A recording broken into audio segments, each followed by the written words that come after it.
Few athletes in any sport have left a legacy that stood the test of time, like Sir Hubert Opperman. His greatest feats were achieved almost 90 years ago.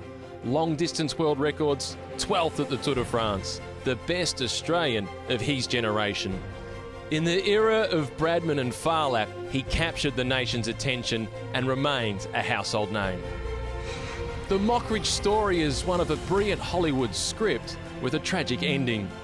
At the 1952 Olympics, Mocker won 2 gold medals in one day. He transformed himself from an Olympic champion in the kilo to ride and finish the Tour de France. Since his tragic death in the 1958 Tour of Gippsland, race handbooks in Australia have simply been known as a mocker. For track riders, Olympic success has always been the pinnacle.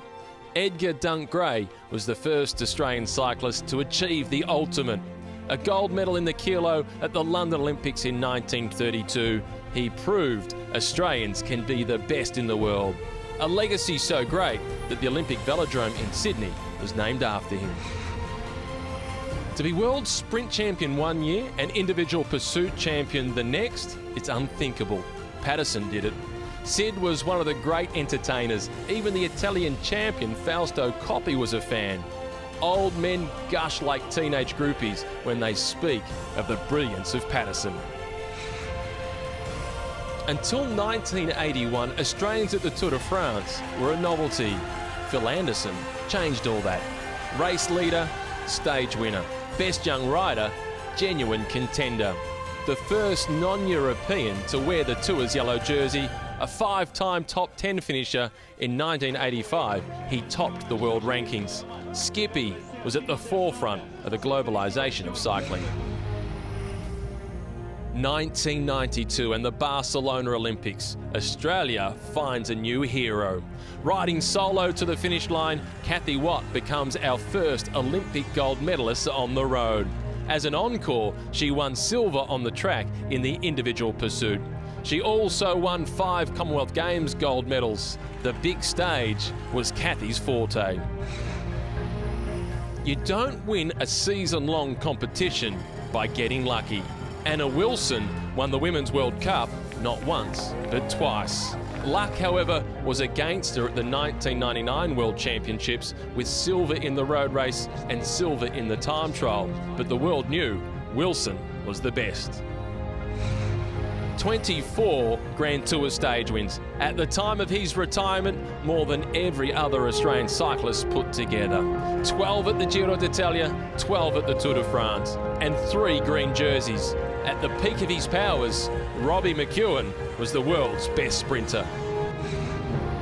The 2004 Olympics hold the story of the girl from Gunnedah who conquered the world. Sarah Carrigan had a well-founded reputation as a great team player.